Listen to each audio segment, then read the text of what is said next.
Welcome, ladies and gentlemen. It's Wednesday, and as is our custom, Brandy and I are here with you to discuss all things election related. And we've missed a few weeks, so we've got some catching up to do. Brandy is here. Say hi to the folks, Brandy, so we so they know you're here. She has her camera off tonight. Hey everyone, it's good to be back. Well, let me see if I can try. I think I can turn your volume up. Maybe I can turn my volume up. Can I? Should I? Will I? Hello? I don't know if that makes much difference. It sounds the same to me.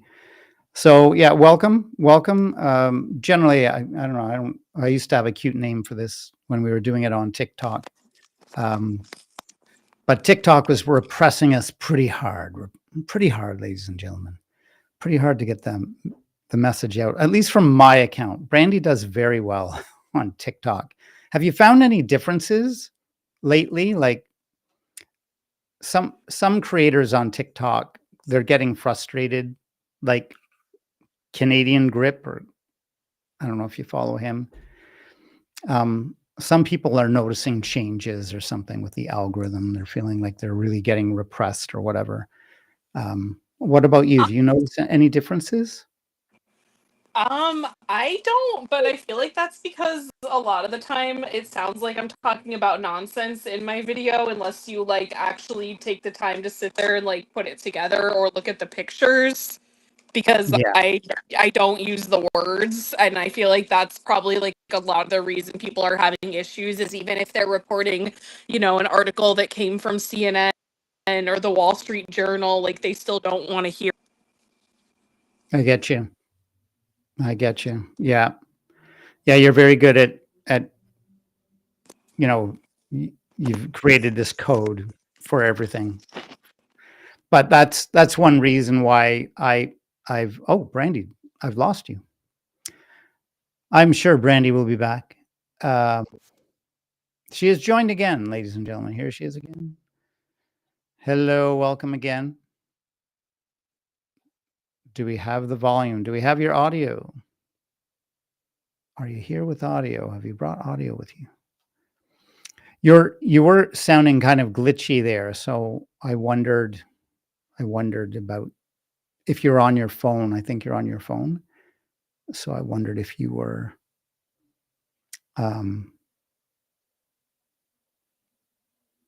if you just didn't have a very good signal or something. Let's see. Will I need this? Maybe I will. No, I don't want that right now. All right. Brandy, she's left me a message, ladies and gentlemen.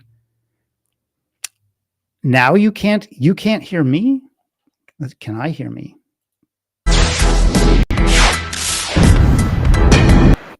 I can hear me, and I can hear the other stuff.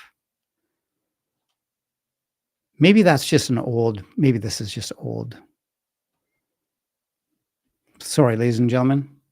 The technical glitches with all this stuff tonight has been crazy.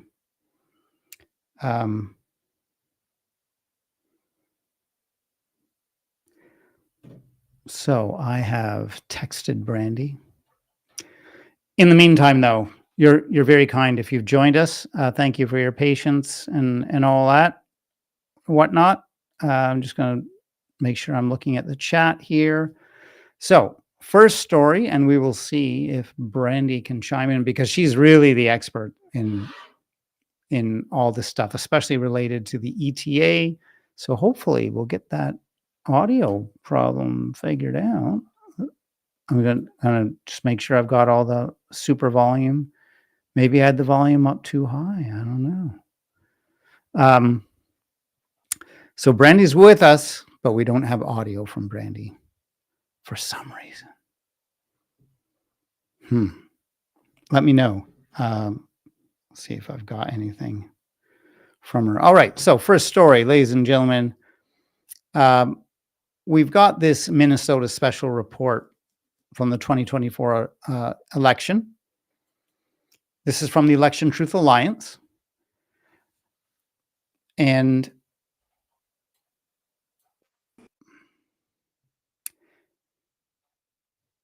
in this report, and I can give you a little more in-depth analysis of the report by sharing my screen. But what they found in this report is there is a drastic difference, ladies and gentlemen, between, oh, I got Brandy back. Drastic difference between, welcome back. Can you hear me? I can. Okay, because then I couldn't hear you for a minute. Oh my goodness. So you can hear me and I can hear you, and hopefully everybody out there can hear us both. And I'm so glad you're back because I was just about to get into the Minnesota special report. How old is this report now? Is it like a couple of weeks old now? Because we've missed a couple of weeks. I don't, it's maybe like a week old. I think it came out on October 5th.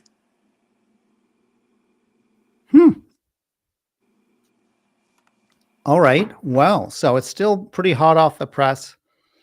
And so you've been making a lot of content on this. Do you want to give us the rundown on this report? And I can show some visuals like this one, for example, which is very, really speaks to what they found in this Minnesota special analysis. Yeah, so like in the precincts where they did hand counts, there were like more normal results coming in, and it didn't, like, they don't look like they were manipulated. But then in precincts where they were using the, like, only doing counts by machines, there's a lot more what it looks like manipulation or something happening. The machine counts look more manipulated than the hand counts.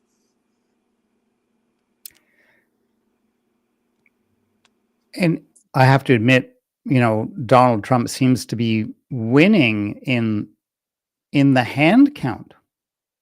Yep. Which I'm not, I haven't followed American politics until a couple of years ago. Is Minnesota usually a Republican state? Do you know? Um, I'm trying to think. I feel like they're kind of like more like mixed, but it's out in the Midwest, so it's probably more like a Trump area potentially. Okay. All right. Fair enough. Fair enough. Well, the data over here says, he was winning in this hand count voter turnout.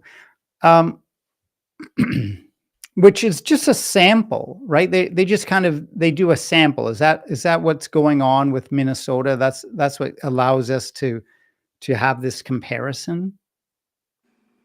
Is that the idea? Like they just do this as a regular part of how they like to run their elections. They'll just have a few precincts that do hand counts. Is that? That's how I'm understanding it, yeah. Yeah. So you can see here in this graph that there's a lot there's a lot fewer precincts, obviously, that do the hand counts. So it's just kind of a nice baseline, a nice test, and they look pretty normal. If you look at this line of best fit, it's fairly linear, and that's normal. It's a small number of precincts, and I think it's based on turnout percentage, so it's hard to see how many votes are in there. But the turnout percentages are pretty high, right? Is that above 80%? Yeah, I think that's what it looks like. I must say that's extraordinarily high. But you know what? It's the same with the machine count. You see really dense, a lot of density above 80%. But what we're really focusing on, the whole point of, ladies and gentlemen, the whole point of this, this report that the Election Truth Alliance has brought us is that they've found that in Minnesota, there's a tremendous indication of, I hope I'm not putting words in their mouth, red flags, shall we say. I know Nathan Taylor from the Election Truth Alliance likes to use that term. We see a lot more in terms of red flags in the machine count voter turnout correlation.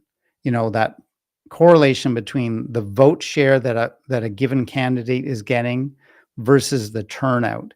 And as turnout increases, we see a lot more of the vote share moving over to one particular candidate. And that is not normal. I don't know, Brandy, how much you discuss this with people, but people try to come up with all kinds of reasons. Like, oh, this is about where they live, and they live in higher populated, more densely populated areas, or, well, that's just because Black people don't tend to go out and vote, which is absurd, by the way. Oh, did I lose Brandy? I lost Brandy again, but I think I've got her back. I'll let her back in. Lost you again, Brandy. I don't know what happened. Your voice cut out, and then all of a sudden it like reloaded the screen. Oh my goodness. Yeah, I don't want to go down this rabbit hole, but I will mention, sometimes people have seen these graphs and said, well, that's just because Trump supporters, they really go out to vote, whereas the Democratic supporters, they don't tend to go out and vote. And I would just point out that even if that was true, well, it would just look like what we see on the right side of this graph. That's what you'd see in normal circumstances, where quite frankly, where the voting data has not been manipulated. That's coming from me. I will word it that strongly. If the voting data has not been manipulated and one candidate is just killing it, then you should see something like what we see on the right side here.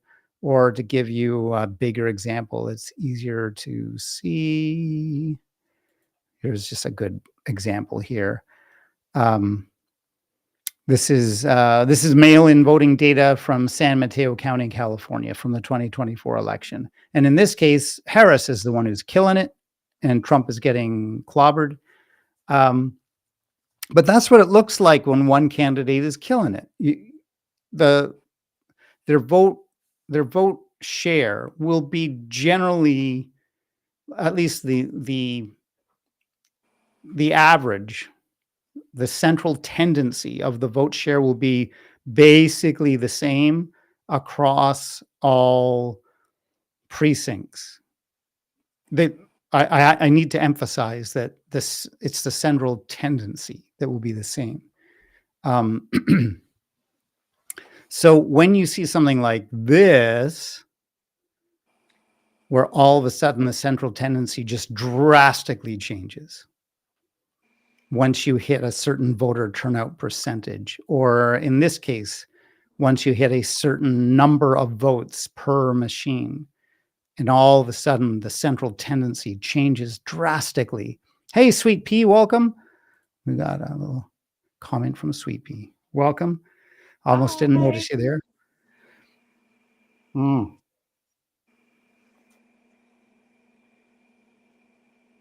Starting to lose my voice already, and so I'm desperately looking for my my fisherman's friends. Ooh, I have those at work.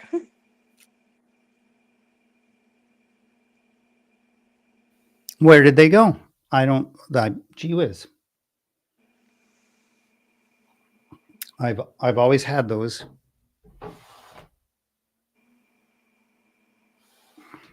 Well, my apologies. Hopefully I won't lose my voice. So just because I natter on so much. So I will try to refrain from nattering on. So that's just a really good thing for everybody to understand, is that in this Minnesota analysis from the ETA, they found the same junk that we've been finding, like this and this. If these things look weird to you, you're right. They are weird. It should look like this. This is normal. Make it big, nice and big. This is normal. And in this example, it happens to be Harris who's winning. But if one candidate is winning, there's no logical reason why they would do one way in precincts that have smaller numbers of votes in them, and then do another way. They're either doing, let's say they're doing poorly. Let's say they're doing poorly, like Donald Trump here, in the voter turnout percentages. And then he's doing really great in precincts with higher voter percentages. There's just no explanation for that, ladies and gentlemen. If one candidate is killing it and the other one's not doing so well, it should look like this. That's normal. All right. I will not digress, because I'm just going to lose my voice, and Brandy's got a lot of stuff going on tomorrow. So suffice to say that in the Minnesota analysis, we see not normal, but what we've come to see as normal manipulation, the standard red flags, the standard signs of voter manipulation, of vote manipulation, in the machine count turnouts, but not in the hand counts. But the strange thing here is that Trump is winning in the hand count, whereas he's only winning in the machine count after manipulation takes place. Because you can see, like, the machine counts start out really low, and then, or the candidate vote share for Trump starts out really low, like super low, in precincts with low voter turnout. And then it gets higher as the turnout increases, which is just a standard. I haven't mentioned this before, if you've been listening. That's just a standard fingerprint of ballot stuffing. Because if you stuff in more ballots to favor a certain candidate, along the way, you're also going to add more ballots to the ballot box. So ballot boxes that have been stuffed will not only tend to favor one candidate over the other, they'll also have more ballots in them. So that's what gives us this kind of very strange pattern. Anything else you want to say on Minnesota?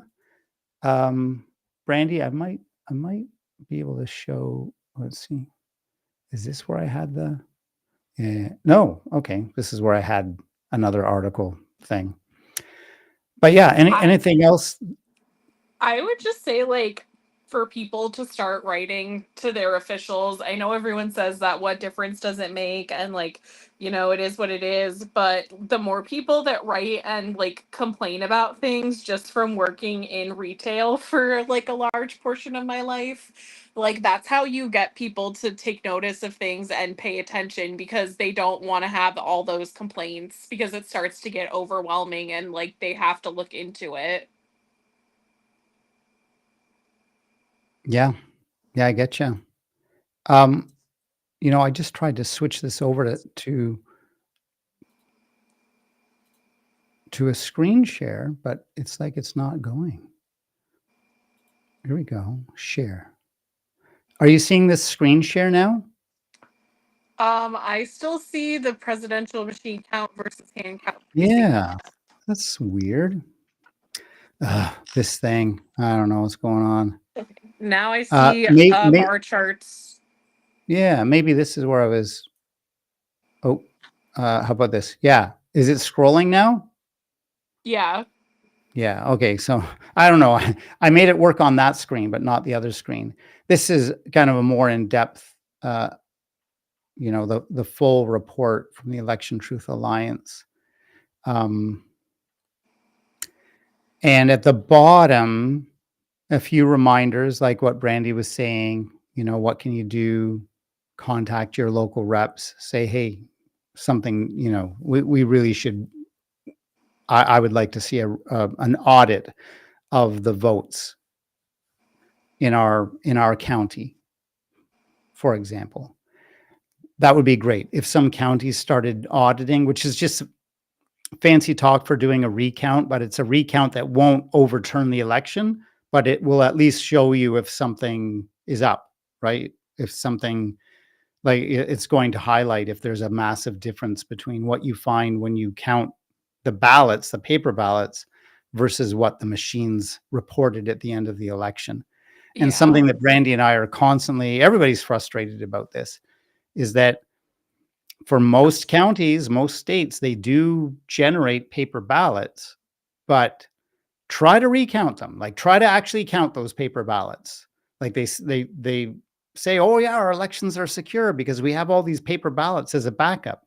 But when do they actually when do they actually count them to make sure? So if you don't actually use those paper ballots, then don't talk to me about how safe and secure your elections are. Like, they're so hesitant to recount these, despite evidence, like, what we keep showing you here, like this stuff. Like, that's just nonsense. Just to put that in context, if you saw this, you would know based on your life experience, that is a burnt down house. That house burnt down. There would be no talk of, like, well, hold on a sec. That could be mold damage. What if maybe it was a tornado? Maybe it was a hurricane. Did you see it catch on fire? Do you know who set it on fire? Do you have, evidence? Do you have witnesses of someone lighting this house on fire? Maybe it's not me, but obviously that house burnt down. We can all see that. We don't know who burnt it down. We don't know how it burnt down. Did it start in the garage? Was an electrical fire? Was it lightning? We don't know that, but we know it burnt down. So, ladies and gentlemen, this is a stolen election. Like, this is a rigged election. Like, nothing in nature causes that. That's just vote manipulation. So we don't know how it happened. We don't have witnesses. We have theories, and more information is coming to light every day. But at the moment, we just know, well, that's a manipulated election. That's a rigged election, for lack of a better word. But yeah, at the moment, we don't know how it was rigged. Oh, we lost Brandy. But I do have a new comment from Sweet Pea saying her election board told me it's not their problem. And Brandy is back. I'm gonna get her up here.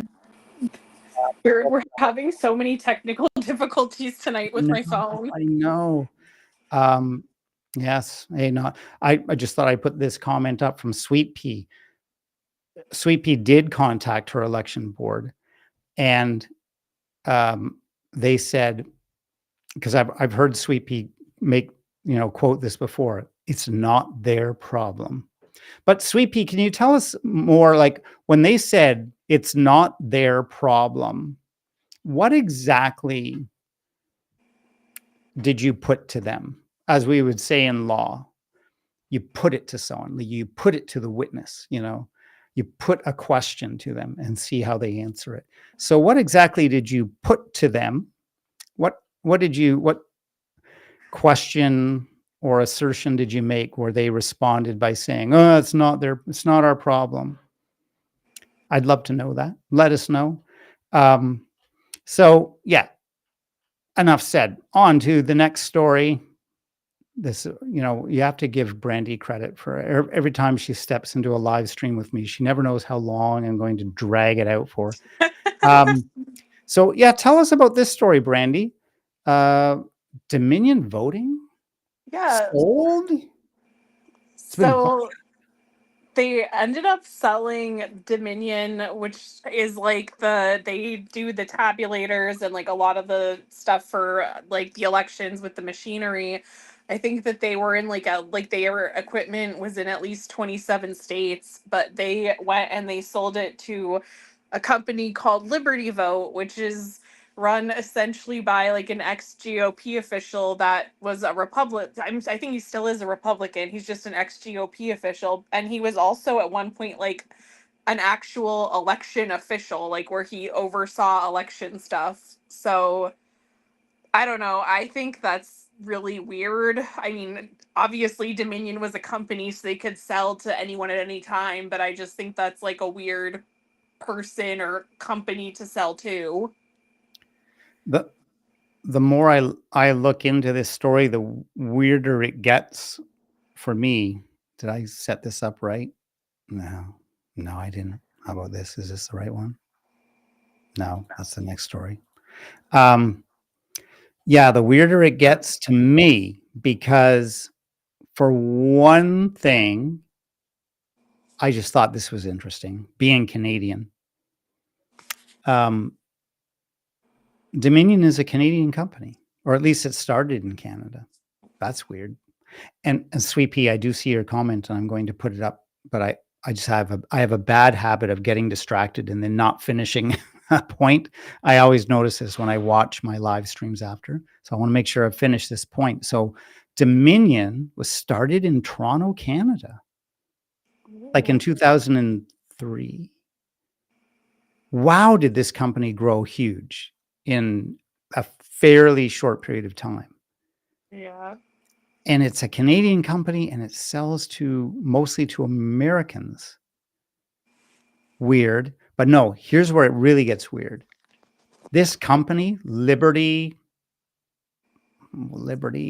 of course it's going to be called Liberty, right? Like, let's see, I've got, did I have some notes on this?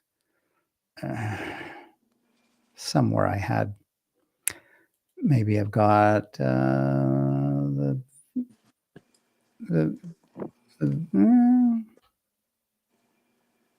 yeah. Okay, yeah. All right, here we are. So Liberty Vote, of course, like even you hear that name and you go, okay, this is like some Republican company. Liberty.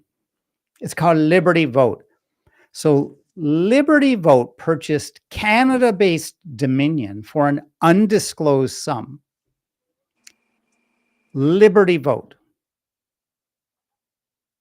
It's owned by some guy named Scott Leyendecker. This Liberty Vote place, Scott Leyendecker, and Brandy, I think you know a bit more about this guy and his background and his connections to the Republican Party. I don't want to put you on the spot, but what exactly is that connection between Scott Leyendecker and the Republican Party? So I forget what state it was, but I know that he was like at one point like an election official himself. So he would like oversee elections, and like obviously he would have some inside knowledge on how they work and like what the machines do. I'm trying to look up what state he was in, but like I said, I do know he was an election official at one point.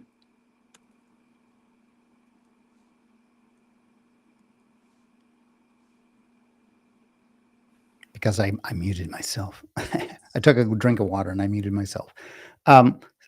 Sweet Pea has come up with an answer to that question of mine when I asked. So when they said it's not their problem, what did you say to them? And Sweet Pea says she sent them the ETA and Smart Elections data analysis and asked them to look because it's compelling evidence. And they said it's not their problem. She has some more to say here. The only response from about 8 people she emailed was, no, contact your representatives, which she had already told them she had done. Isn't that like, that's just That's so much the way. But this runs deeper. This is more than just being frustrated with the service you're getting at Canadian Tire or something, which you American folks might not know, but like Home Depot or whatever. This is deeper. This is a bigger problem than just bad customer service. And then Sweet Pea also says he was an official in Missouri, St. Louis. Are you talking about the Leindecker guy? Yeah, because I just looked it up and I was just going to say he was the former Republican director of the St. Louis City Board of Elections. And apparently he also donated $2,800 to a GOP Senate candidate in 2019. Okay, so there we've established the Republican roots. But here's where and thank you so much, Sweet Pea. Keep the comments coming. So here's where this really gets weird for me. This liberty, it honestly sounds like a joke name, like when I'm making things up, like caricatures of Republican, like I came up with this news thing that I recently did this past week, and I called it Freedom Truth Network News. Like that was my name that I came up with. Welcome to the Freedom Truth Network News. And yet, like, I couldn't come up with a better name myself, like Liberty Vote. It's such a Republican sounding thing. But here's the thing, ladies and gentlemen. Here's the thing about Liberty Vote. Their annual income. Oh, so let me tell you, according to the LinkedIn page, this Scott Leindecker, who's got this new company that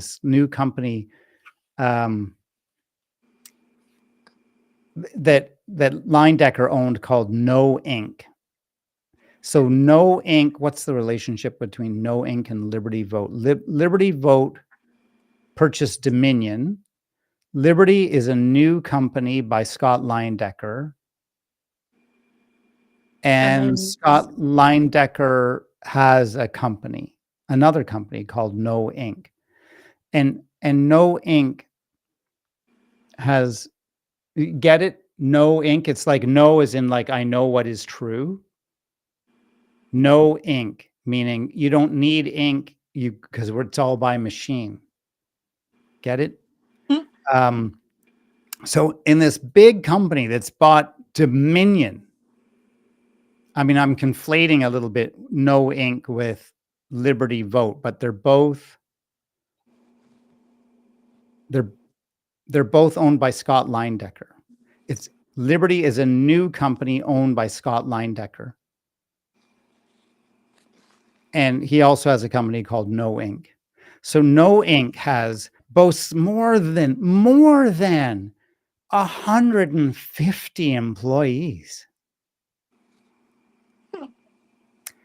and has $55 million in annual revenue, not profit. All right. So this like relatively new, unheard of company, annual revenue of 55 million revenue. We don't know what their profit is. We don't even know at the moment if they are earning any profit. But they've gone and bought Dominion Voting. Dominion Voting's estimated annual revenue is $24 million per year. How does Dominion Voting have an estimated revenue of $24 million a year when it's the company that runs like what, around half of America's elections? More than half, because I think they're in 27 states. So yeah. And yet,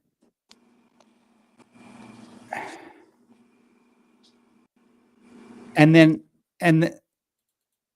in terms of employee data, the same number, 151 employees, which is almost exactly Like, remember how they described Scott Leindecker's company, more than 150 employees. Well, this one for Dominion, 151. Are these the same companies? Like, just being rebranded, re-talked about? And that doesn't make any sense to me, that some brand new company that nobody's ever heard of has revenue of $55 million a year, but this huge company, Dominion, apparently has annual revenue of $24 million a year. Maybe I've just got bad data there. But here's where it gets even crazier. Part of the agreement to buy this company, like, seriously, follow along, listen carefully, ladies and gentlemen. You're buying this company. And one of the conditions to buy the company is, they said, before we do you this big favor of buying your company, we want you to drop your lawsuits against, where is it? Against, like, Rudy Giuliani was one of them. Let's see. Sidney Powell, I think. Yeah. Dominion had sued Giuliani and Powell for $1.3 billion each. And it sued OANN. Forgive me. Do you know what that stands for? I think it's One American News Network. Thank you. No, I could count on you, Brandy. For $1.6 billion. Now, they hadn't, it sounds like that those lawsuits are still, they were still in the works. But Dominion, Newsmax agreed to pay Dominion $67 million to settle a lawsuit. Fox settled a case in 2023 for $787.5 million. Do you see where I'm going, ladies and gentlemen? This company makes money by suing people. Yeah. And these amounts are so outrageously disproportional to its annual revenue. Its annual revenue apparently is $24 million. Now, maybe I've just got bad information. Maybe that was just the first hit that I got when I was looking this up. I would have expected a lot more. Than $24 million a year. If anyone wants to Google it and leave me drop into the chat, see if you can find some different information. But the long and short of it is, if you're buying a company, you're buying this goose, it's the goose that lays the golden egg, because for whatever reason, this company is able to issue, to pursue lawsuits against, big politicians and news networks, and they can get judgments up towards $1 billion. And now you're going to buy them for, like, what? We don't know. It's undisclosed. But nonetheless, you're buying this goose that lays the golden egg. And then you say, but we want you to drop your lawsuits. That's kind of like saying, I'll buy your goose, but I don't want it to lay any more golden eggs. I'll only buy it if it won't lay any more golden eggs. Meanwhile, you're the person who owns the goose that lays the golden eggs. And you're like, do I really want to give up this goose that lays golden eggs? How much would you have to pay to give to, how much would you want? How much money would you need to get to give up the goose that lays the golden eggs? How much money would you want if you owned Dominion and you've already settled a case in 2023 for over $780 million. Newsmax has agreed to pay you $67 million. And Giuliani and Powell are on the line. They're on the hook for $1.3 billion each. And OANN is on the hook for $1.6 billion. And now for some newish, mysterious company with only $55 million a year revenue. We don't even know if they're earning profit. Comes along and says, "Oh, I'll buy you, but you have to drop those lawsuits." Make that make sense for me. Like, is there something I'm missing? Is there something that I'm not, like, that I'm just not getting here, Brandy? Well, I mean, like, obviously, if a Republican person is trying to take over this company, which is like essentially what it sounds like happened because he has ties and connections to Donald Trump, I feel like that would be something that I would probably put in as a clause, because I'd be like, okay, if I'm going to buy this company and like, give you this, I don't want to like come into a mess. And also, if these lawsuits are dropped, it's going to make it look better for us. Yes. Sadly, Brandy, your audio has gone all glitchy again, and it was quite reminiscent of RFK Jr. Actually, it's kind of like digitally, it kind of has that whole vibe to it. It's like a digital RFK Jr. This is kind of coming through the same way. No, oh no, darn it!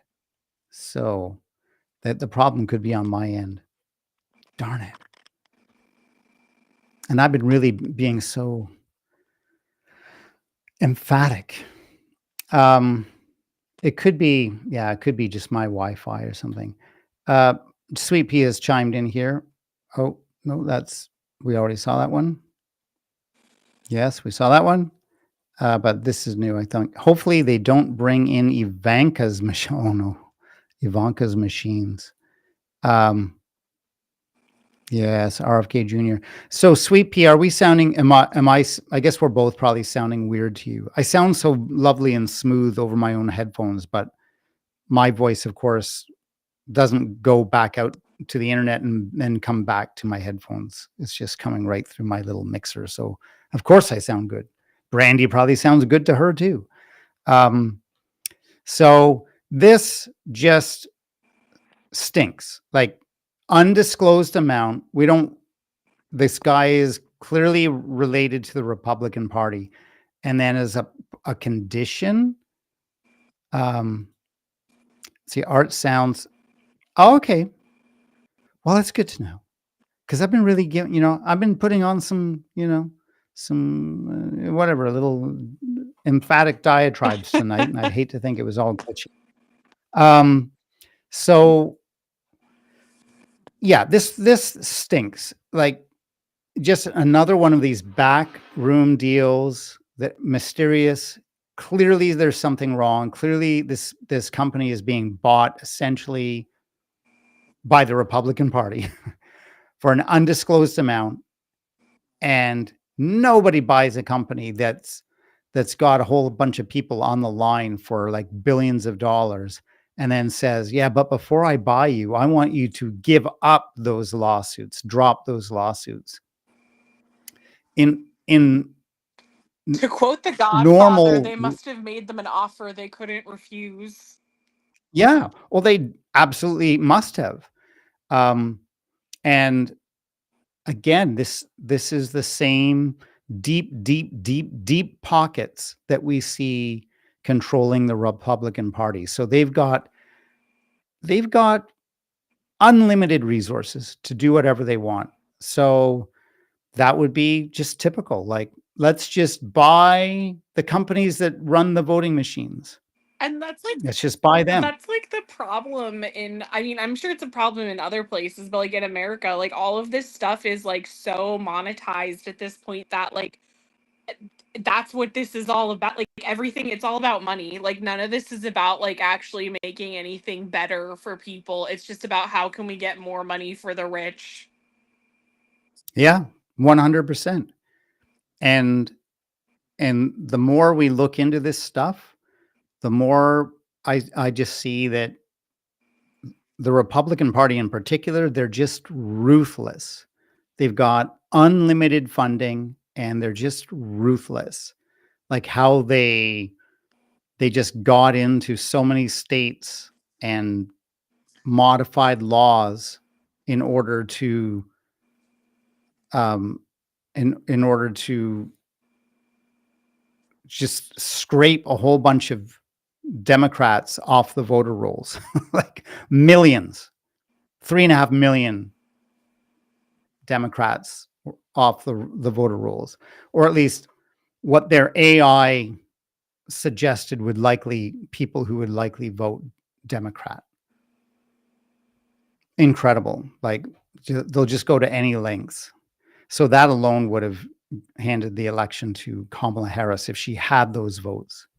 But they stopped people from voting and then they took their votes and threw them out as well. Like, and I forget exactly how the numbers break down, but it's millions and hundreds of thousands and yeah, provisional ballots that never got counted and all this kind of stuff. It's nuts. All right, so final story because I know you've got to get going, and I've already kept you past when you could get going. It's But okay. now we've got this story: the Justice Department suing 6 more states, including New York and California, in its quest for voter data. So, speaking again about this voter data, it's so important for whatever reason to the Republican Party to get this voter data. They want this voter data. And I don't know, I've got my theories about why they want it, but yeah, why do you think they want it, Oh, Brandy? so that they could like scrub the voter rolls because that's like they're not just asking like, oh, did Brandy vote for Donald Trump or Kamala Harris? They're like, what's Brandy's social security number and street address and driver's license number and everything else? Like it really sounds scary. Like it sounds like Big Brother just wanting to know absolutely everything about everybody. We have a couple of clips on this. So this first video clip kind of outlines the basics of what's going on and the concerns around it. So take a listen to this, ladies and gentlemen. This afternoon, the Trump administration sued our Secretary of State, Steve Simon, for his refusal to hand over our state's voter registration rolls. While this lawsuit was expected, it is a huge escalation between the state and the federal government. The feds say they want that data to make sure we are complying with federal election law. But all states have control over elections and their voter lists. The lists contain almost all of your private information, like your social security number, your driver's license number, your address, and your full name. It is that data our Secretary of State says he won't let go of without good reason. We've never seen an agency of the federal government ever demand something as broad and sweeping and with such a huge scope as this. This is everyone's driver's license information, everyone's social security information. We don't know why they specifically need that stuff, and we don't know who they're going to share it with or how it will be made secure, if it ever would be. Secretary of State Simon says he asked the Department of Justice to talk with him about why they want it and what they would do with it. And he told me that the Department of Justice ignored that request to talk and instead filed this lawsuit. So I asked Steve Simon if he has heard of any reason why the DOJ wants our state's list. This is what he said. We have real concerns that they have not been forthright with us. I'll give you an example. 2 weeks ago, there was reporting suggesting that the Department of Homeland Security was eager to get its hands on this data that the Department of Justice is asking many, many states around the country for, including Minnesota. That's not something that the Department of Justice ever disclosed to us, that they would give this information to that and maybe other agencies. So that heightened our real concern about what's going to be done with this very personal data. So it's up to the courts now. And I should add, as he said, Minnesota isn't the only state being pressed for these voter rolls. 7 states are being sued by the Trump administration's Department of Justice for their voter rolls as well. Be right back. All right. So that kind of gives you the overview of what's going on there. And then I've got another video, another short video that just dives a little deeper, just gives everybody more of a flavor for how difficult the federal government is being about this. They're asking for all this information and they're basically not telling anyone why they want it. That's what you heard here. And now this video here I'll play for you. This just gives you a demonstration of what the feds are like to deal with. So this is Pam Bondi, the Attorney General. Take a listen to this lovely exchange between Pam Bondi, just a train wreck of a human being, I think, like just horrendous. Just hearing her interact with people, to my mind, is like fingernails on a chalkboard. Maybe I'm just edgy or touchy or something. Let me know what you think. Here she is. At a tense Senate hearing on October 7th, Senator Welch pressed Attorney General Pam Bondi on why her office is investigating Vermont's voter data. Welch demanded a factual basis, but Bondi repeatedly cited only her legal authority. What do you mean by the left? And do you have any evidence that the so-called system has been overtaken by the left? We must have fair and free elections. No, I know that, but I'm asking for the specific basis. And we will have fair and free elections in this country. Okay, Senator, I'd be happy to talk to my chief. Who was it? Who said that? It was your chief, which I assume you would know who that is. Here's the question here, okay? There is a point of view that is in dispute here about the fairness of elections. But you have the power as the as the Attorney General to use the authority of your office to make demands on states. And you did that with Vermont. That's within your right to do it. I'm not disputing your legal authority to do it. Is Vermont disputing turning over the information to our office? Vermont is, the Secretary of State is. And you can resolve that with her. And we have every right to have that information. Yeah, here's Senator. where I'm going. Why wouldn't they want to turn it You're over? a prosecutor with the awesome authority to make the decision that you're going to start an investigation against the state or against an individual.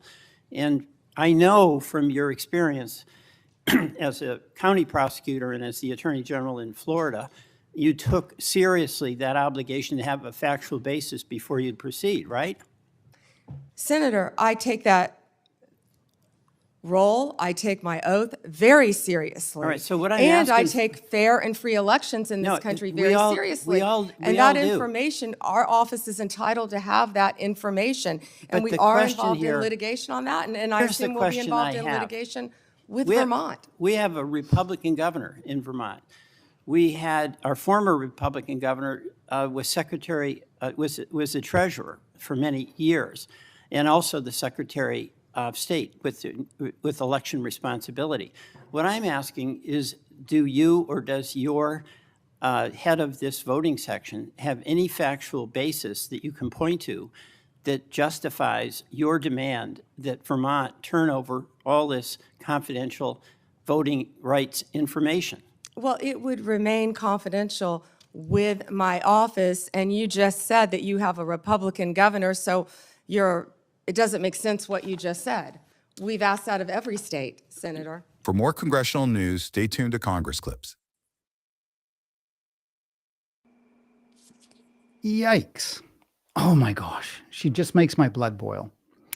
So hopefully that gives you a flavor of what's going on.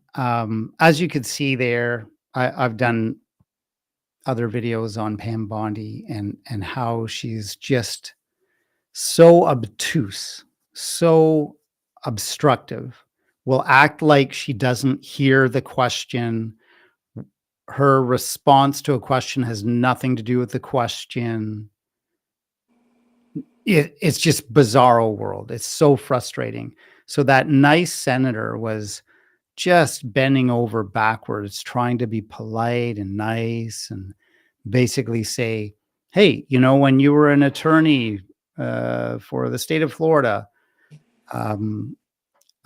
you knew that you had to have a factual basis before you would begin an investigation. What is your factual basis for doing this investigation and for asking states for suing them to get their voter roll information? What is your factual basis? She refuses to answer the question, absolutely refuses. And we see that over and over and over again. And I'll add, just for fun, that particular senator, whose name now escapes me, he's a very nice guy, and he began his questioning of her, because this was, I believe, in an oversight committee hearing. He began his questioning of her by saying, "Well, I've noticed, attorney, I don't know what the, her official title would be when they're addressing her. She's the the attorney attorney general, general. but do you say Attorney General Bondi? Maybe you do. I don't know. Um, I've noticed, Attorney General Bondi, that when people question you about something, you start attacking their past. You start making attacks on them personally. And that's exactly what she did with Sheldon Whitehouse. And, so, and he just kind of humorously said, "So I'll be expecting my attack." Like, but you don't feel you have to start right off by attacking me. But it was a good job. Like, he just called her out very politely and kind of humorously. He just said, "I notice you attack everybody. Like, when they ask you a question, you attack them." And she just seems like an insane person. I know this, I'm going down a tangent here, but she seems insane when he's just trying to ask, "What is your factual basis for asking for this?" And she's like, "Do they not want to give it to us? Why wouldn't they want to give it to us if it's a Republican governor?" Just because someone is a Republican anything doesn't mean they're in on whatever this plot is, whatever they're scheming, whatever Trump and Bondi and so on are hatching here. So, just like we saw in Georgia, it had a Republican governor, but that guy, he threw Trump under the bus with the racketeering charge. When Trump was saying, I just need you to find me whatever 7,000 votes, or whatever the number was. Let's see. I've got this quick way of adding you to the stream. You popped off again, Brandy. I But now, saw. yeah. So yeah, just because somebody is a Republican doesn't mean they're in on every scheme that Donald Trump is hatching. So there's clearly a scheme of some sort here. Pam Bondi,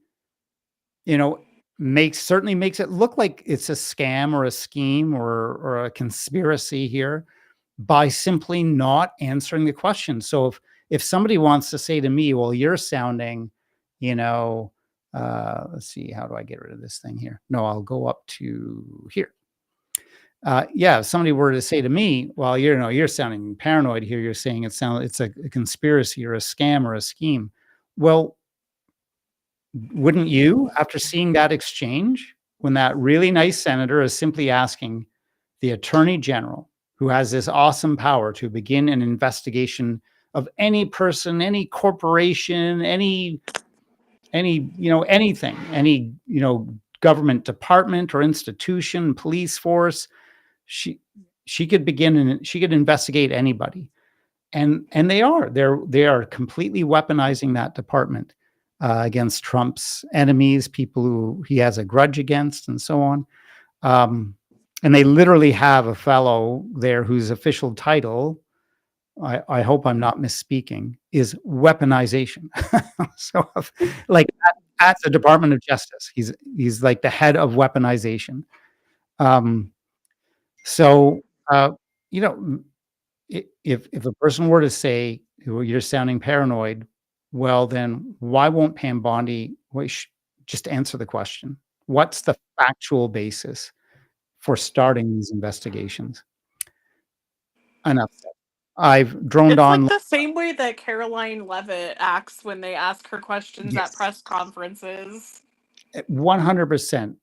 I was thinking who else does this remind me of? It's like, so annoying. It sends chills up your spine.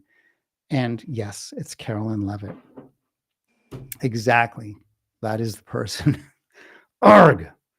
Can't stand them. Just answer the question. And I think, I don't know, this will be the final thing I'll say on this.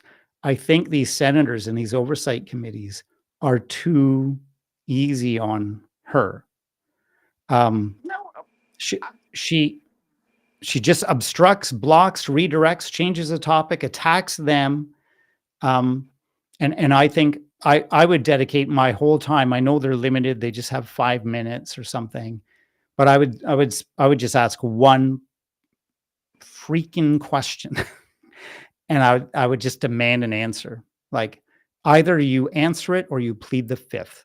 That's what I would say. Answer this question or plead the fifth. But Sheldon Whitehouse at one point, he just said, "No, you don't know anything about that?" Okay. He just let her off the hook. She attacked him and he asked again. He said it's a very simple question. He did ask again, but then she just kind of stared at him and he goes, "No, you know nothing about that."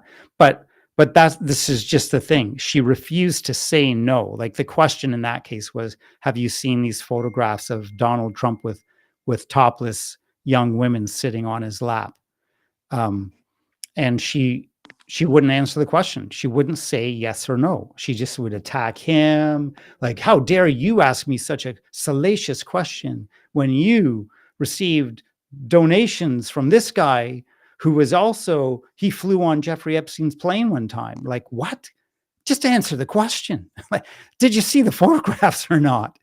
And I think he should have just said, I'm just going to repeat the question again. Have you seen these photographs? Yes or no? Blah, blah, blah. She'd go on and I would just say yes or no, or plead the fifth.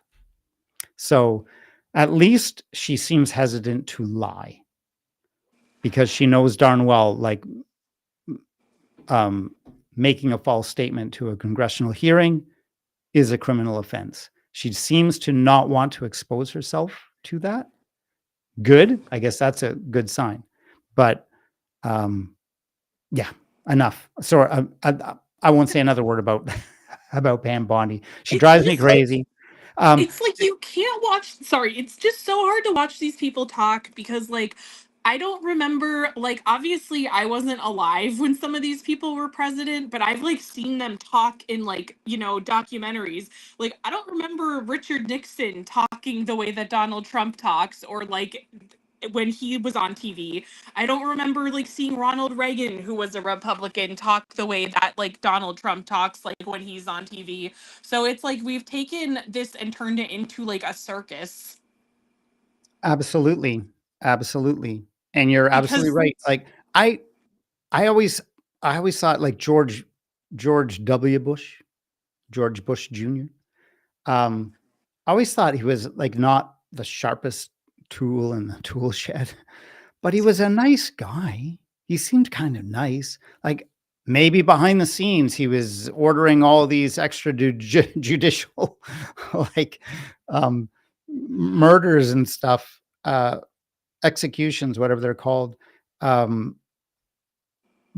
but in front of you, anyways, and speaking to the public, speaking with his opponents from the other side of the aisle, he like was they he's a never nice guy. seemed to try to be making people hate each other, which is Exactly. ultimately what is happening now. Like they might not have agreed with each other, like George W. Bush might not have agreed with Bill Clinton, but he wasn't going to be out there in the streets like straight up saying like fuck Bill Clinton. Like that's not how things used to be.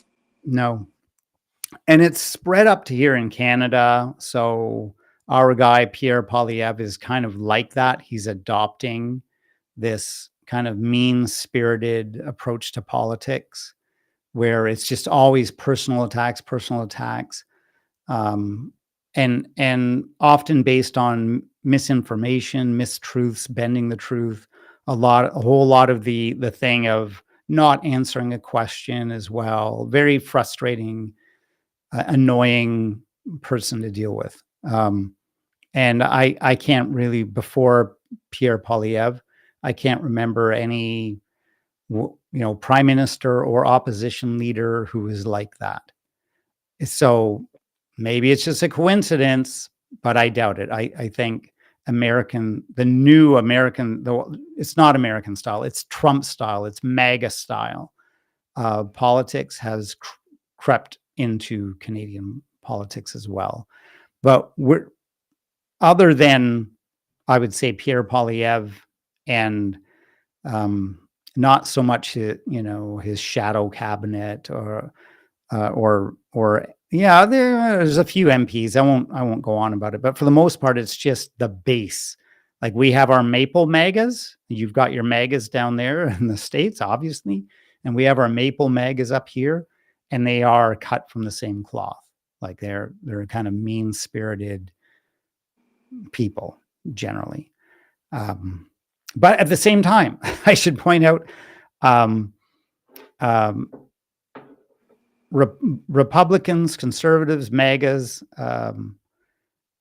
I will never turn down the opportunity to speak with them, and I will try to demonstrate the old-timey, old-style, respectful discourse that you were talking about there, Brandy. Like when you would see George Bush, Bill Clinton speaking with each other. Of course, Barack Obama, wonderful, wonderful people. And that McCain fellow, he John ran, McCain. lovely guy, absolutely lovely guy, Republican. I had the utmost respect for him. Doesn't matter whether he was Republican. He was just a wonderful guy. So, yeah, I don't know what happened to those days. Hopefully we can get them back, Brandy. Hopefully we can get them back. Sweet Pea. Yeah, Sweet Pea points out that elections fraud is spreading globally too. What I wonder about that is whether it's spreading from North America out to Europe and Africa and so on, Central America, or has it really come to America? Has it found its way to America? Because it's been in Africa and Central America and some European countries for a long time. So I don't know if you have any thoughts on that, Sweet Pea. Where is it spreading? What's the direction of the spread? Has it finally just found its way here? I don't know. Let us know. And Sweet Pea also has this to say on it. Spreading globally, I guarantee, has a lot to do with the Epstein files. It could be. That's getting exciting. I mean, that's a whole other topic. That's getting exciting. We've got, I don't know if have they sworn in Adelita Grijalva? Anyone know? Brandy, do you know? Did they swear her in? I should know this. That I'm not sure. Like, she's going to get sworn in. They can't put that off forever. Grijalva, Adelita Grijalva. No, it says that they've not yet been sworn in. Oh my goodness. So she's vote 218. Like, they just need 218 votes, and she will be the 218th vote. So I guarantee you what's going on. Michael Johnson is putting off calling the House back together, swearing her in. I don't even think he needs to have the House. They don't have to resume. I think they've signed in, or they've sworn in other Congress people before, when the House wasn't sitting.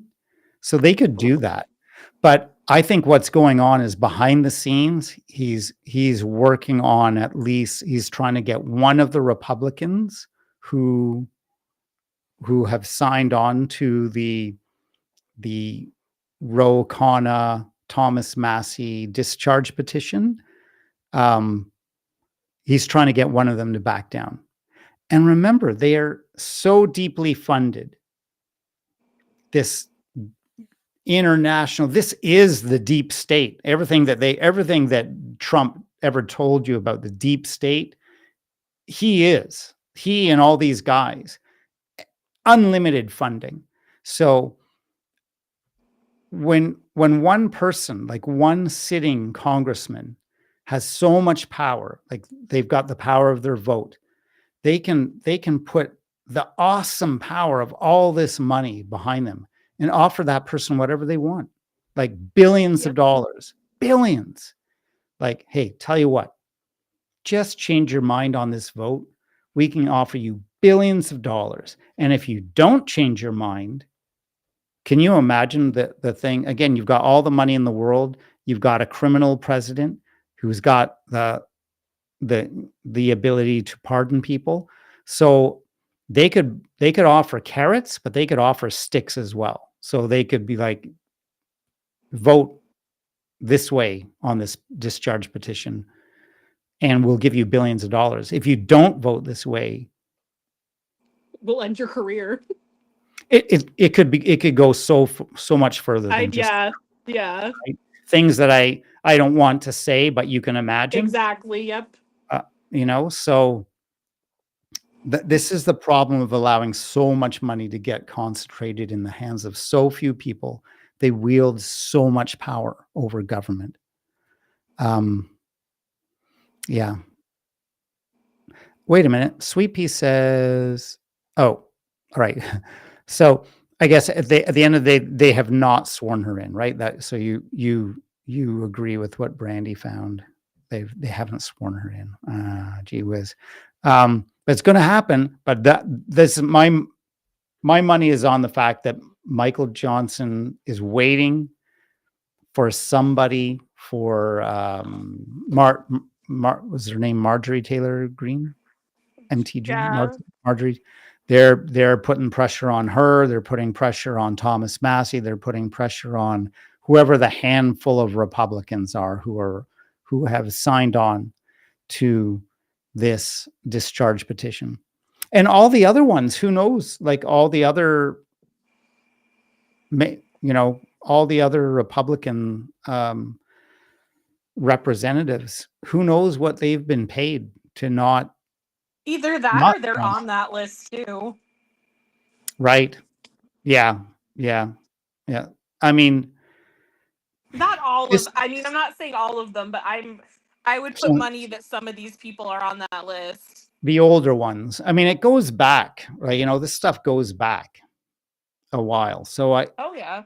So they'd have to be, I guess older ones. But you're right. You're like, for sure, some of the senators and older representatives may very well be implicated themselves.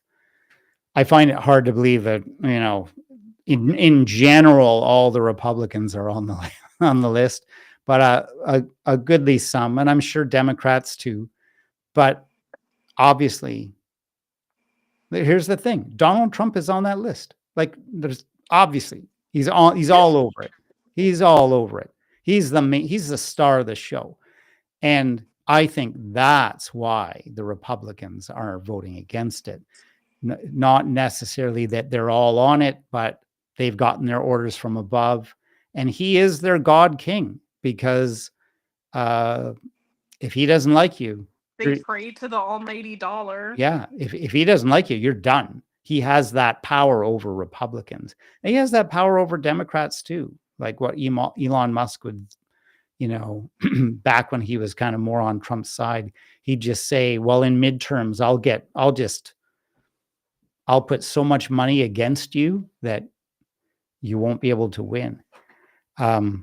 I don't know how that works. What do they literally do? Like, how does money really translate to all these votes? It can't just be a matter of like more advertisements on TV. It can't be just like don't people understand what's going on by now? They've got to be like bribing or threatening or coercing their way into these these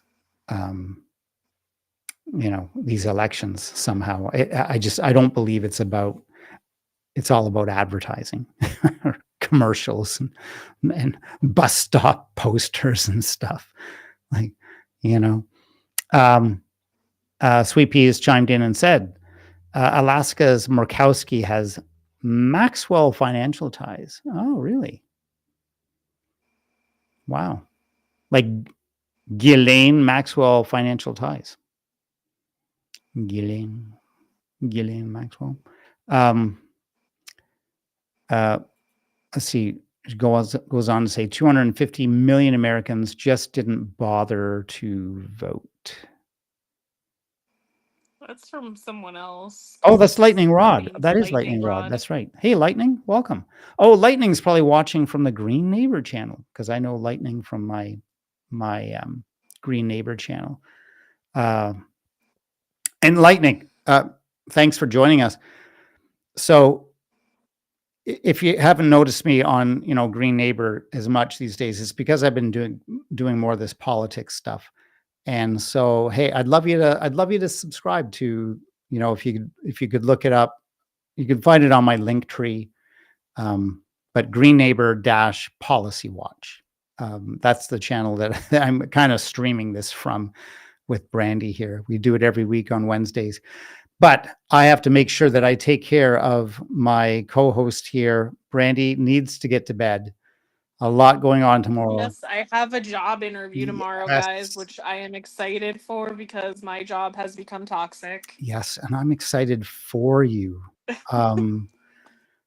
Best of luck. I won't ask you while we're on the air here more details about what the job is and stuff, but I will ask you more once we're off. So thank you everybody for joining us. Any last words on any of these stories? I may have cut this story a bit shy about suing the 6 more states because Pam Bondi is living rent free in my head. So she just drives me crazy. So I started going on about her. If anyone is going to the No Kings protests this week, I think that it would be a great idea to either, wear maybe some merch if you have it from the ETA, or if you have a sign, you could put like a QR code on there so that people could like go to their website and check out like some of the stuff. And like I know they have like flyers, I'm pretty sure, on their website. So if anyone has like a printer and just wanted to print out a bunch of flyers and hand them out to people, because if there's these massive amounts of people that are showing up to the No Kings protest, the only thing that I could think of is that because this information is so heavily suppressed, that they just don't know about the ETA, because I think a lot of these people would join this cause too. That's such a great idea. I've got my Election Truth Alliance hat, but you know what I'm going to do? I've got my stuff for my sign that I started to make today. So I always like to make signs out of this material. This is what I did, or what I'm going to do. You recognize that from Time magazine? Yes. So I've made this so it's like both multi-sided. So I'm going to cut material out. I'm going to shape this sign so that it's Donald Trump with a crown on his head and stuff, and then I'll put robes all around, like robes and gold chains and all this kind of stuff. But then I'll make it so that the crown can get knocked off his head every now and then. I'll even probably tie it to this, like I'll tie it, and then when the crown gets knocked off, you'll just see some like strands of. I'm just going to attach some like gold threads, basically gold threads coming out of his head, like this, like just a few strands.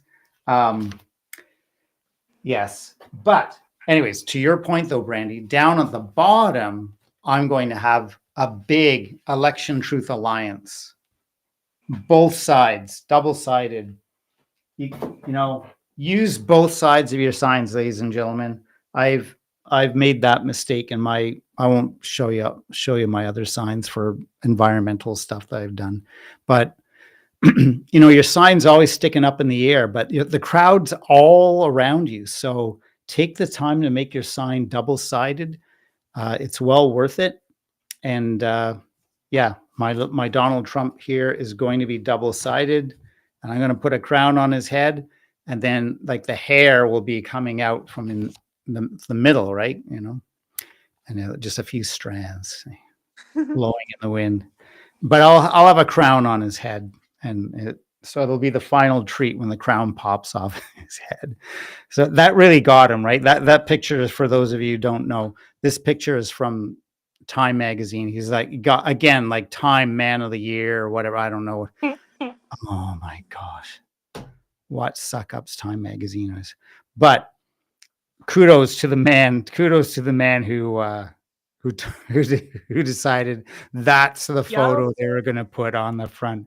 So I had another photo that I was going to use for my demonstration sign, but when I saw this and when I saw how much it annoyed him, I just thought, well, I got to use it. I've got to use that photo now, you know, for my sign. So there you go. Enough about that. That's a great suggestion. No King's Day is a great opportunity to spread information, raise awareness of this election, what happened in 2024. So yeah, I'm right there with you. I'll be wearing this shirt. You know, it's got verify the vote on it. Let's see, it's like, this is what a rigged election looks like. You know, it's not really easy to see. And then on the back, it's got like what an unrigged election looks like. So a handy visual to have. So I'll be wearing that, and the Election Truth Alliance hat it's such a small emblem. I think I'll probably wear my Policy Watch hat. But I'm going to put a big Election Truth Alliance thing on the bottom, double-sided, and I will put a QR code as well. That's what I'll do. That's a great idea. Yeah, we should get that idea to Nathan or Lily. I'll bet they could just make a cool little banner, you know, on that page of theirs with the materials, the promotional materials. Yeah. A little banner that you could put at the bottom of your protest sign. I bet they could roll that out in time for this Saturday. They might be able to. I mean, it would be really easy. It's just about, getting through to the person who does their graphics or whatever. But I'm going to do that, and you'll probably do it too. So you're gonna go out and protest, Brandy? Yeah, I'm gonna try to.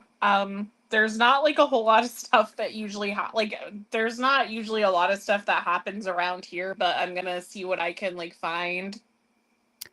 Well, you know, go to nokings.org. I'm sure you already have, but they've got a great interactive map. You just zoom in and look for the place that's close to you. If you're in the United States, well, I know, like, I'm in the United States. I'm not going to say where you live, but I know generally where you live. And it's all over the place there. Like, that part of the United States, there's just so many protests. So you won't have to go too far, I don't think. You know, even I'm fortunate because I live close to Toronto, so I'm going to go to the Toronto one. Nice. Yeah. I'm Lightning actually Rod. watching. Sorry, I was just gonna say I'm actually rewatching Degrassi, which is like based in Canada. So Yes. Yeah, I think it was filmed in Toronto or Scarborough or something. Yeah. Lightning Rod says, I'm all about Canadian politics. And you know what? Lightning, I would love to be able to get back to Canadian politics. I dream of that. I dream of that day when I could just worry about like Pierre Poilievre or whatever. But with this guy, just destroying the world, and threatening Canadian sovereignty, threatening our economy in so many different ways. I've always just been about just dealing with the biggest fish, and this is the biggest fish right now. It's the front burner item. Well, yeah, because you have to show the leader of the cult that it's not okay so that the minions can see that it's not okay too. Yeah. Yeah. And Sweet Pea says, best of luck, Brandy. Thank you, Sweet Pea. And invariably that's about the interview. So yeah, we're all wishing you the very best of luck. And she's saying, I'm wearing my fuzzy unicorn onesie, one side of, like when you go demonstrate. Yep, that's how I'm reading that. One side of my sign and flyers with the ETA information. Yeah, that's really good. That's a really good idea.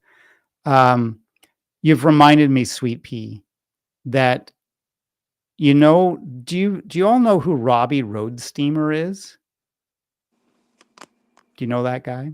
He's all over social media and stuff. He's the guy who dresses up in these onesies, like unicorn type onesies, but he's got one where he's an alligator. That's very common. And he calls himself the Guantanamo Bay Gator or whatever. And he sings songs. So he'll have a guitar, or he's got a big speaker attached to him, and he makes up songs to, like, he puts alternate lyrics to known songs. Like YMCA is something like, Trump was on the Epstein plane. He was on the, so he had all these songs. But he's a nice guy. He's a funny guy. He even gets the police laughing, and sometimes they're like just joking around with him, but recently he was grabbed by ICE. Like he was just, they came and got him. Like they just grabbed him. He wasn't doing anything wrong. He was being his usual humorous, fun-loving self. And like 3 like military guys just ran out, grabbed him, dragged him in to their detention center or whatever it was. So I've written him to just go like, hey buddy, are you okay? Like, did they let you out or whatever? Anyway, Sweet Pea reminded me of that, because I honestly don't know whether Robbie Roadsteamer has now been disappeared. Like, I trust that he hasn't. I trust that he's back out now. What else do we have here? Yes, costumes on Saturday: frogs, dinosaurs, bananas, unicorns. The frogs are like really big, right? A lot of frogs, a lot of dinosaurs. Yeah, it's a big theme. Like, they just look so harmless. Like, it's hard to look at these guys and go, oh, that's Antifa, when they're in a big frog uniform or a banana or something like that. So yeah, it's a good idea. I don't know. I've got all those things. I could be a zebra. I've got a zebra onesie. I know that. I don't know if a zebra would fit in. It's close to a unicorn, but